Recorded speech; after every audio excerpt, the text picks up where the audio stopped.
Right now, we're seeing a notable uptick in momentum, sitting at plus 0.53, which is significantly higher than our historical baseline.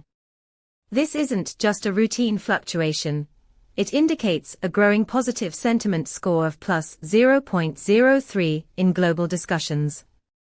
With 19 semantic clusters identified, this data can help you pinpoint precisely where these shifts are coming from.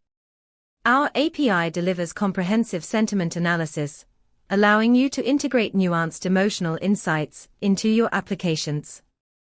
Imagine using this data to fine-tune your content strategy, targeting topics that resonate positively with your audience. For more on how to leverage this powerful insight, check out pulsebit.lojenterprise.com/docs. Let's harness these trends together.